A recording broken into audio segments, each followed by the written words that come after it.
cả các anh em trong ngành nhôm kính. Hôm nay thì công ty cổ phần Marcom xin giới thiệu một dàn máy nhôm chuyên để làm sinh pha. Thì một dàn máy nhôm sinh pha thì cần toàn bộ là 6 máy.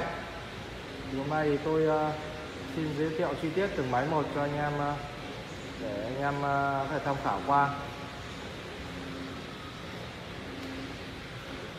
Đầu tiên tôi xin giới thiệu máy cắt nhôm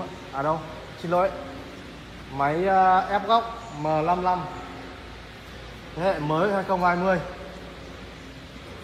Ép góc tất cả các hệ nhôm,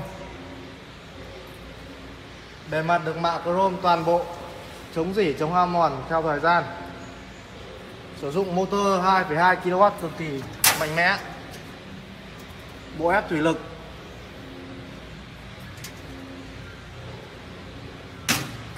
Đây là một cái đèn đấy, chiếu sáng trong điều kiện thiếu ánh sáng. Ép góc tự động nhá, lưỡi gà thụt thò lên xuống được, lưỡi dao thì có thể thay đổi được. Thứ hai là đến dòng máy cắt. Máy cắt là con quan trọng nhất trong dàn máy của nhôm. Máy cắt trước mắt tôi đây là con dòng máy M99.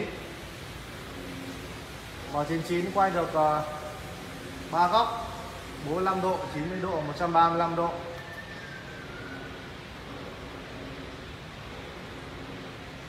Đỡ hai đầu máy là hai mặt vít bằng thép mạ chrome sáng bóng, rất chắc chắn. Đầu máy lưỡi 450, có thể lắp được lưỡi 500. Thước được bọc inox chống hao mòn, chống mờ, thêm đèn thước. Giá đỡ phụ dài 1m4, rất là dài để đỡ được thân cây nhôm nó dài, trong quá trình cắt nó dễ dàng hơn. Bệ máy rất là to, bệ máy 500, bệ máy to, bít tông to, bít tông chuyển góc rất là to, trong quá trình chuyển góc dễ dàng êm ái hơn, khóa cứ bằng hơi.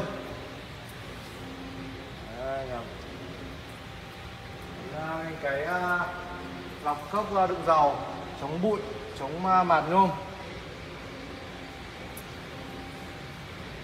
Ngoài ra anh em có thể tham khảo qua dòng 08 này nữa.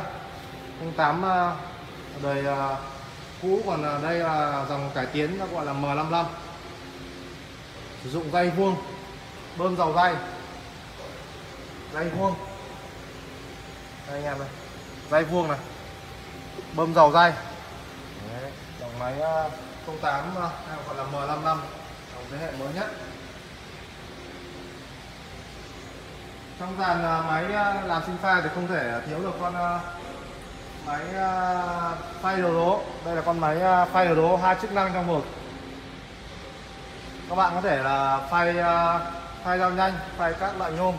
Ngoài ra là những cái dòng nhôm như sinh pha hay là PMA như vát cạnh thì phay xong chúng ta phải cắt bụng thì tích hợp luôn cắt bụng ở bên cạnh luôn. Sử dụng dây vuông tiến. Máy có bít tông dầu hỗ trợ trong quá trình di chuyển êm ái hơn, khóa cứ bằng hơi, chắc chắn hơn dòng khóa cứ bằng bi. Máy rất to, máy phải dài đến khoảng 2,5 m, rất to và chắc chắn. Bên cạnh là con máy phay dao nhanh, thường không có cắt bụng, cũng có khóa cứ bằng hơi và bít tông dầu hỗ trợ, 4 bít tông kẹp.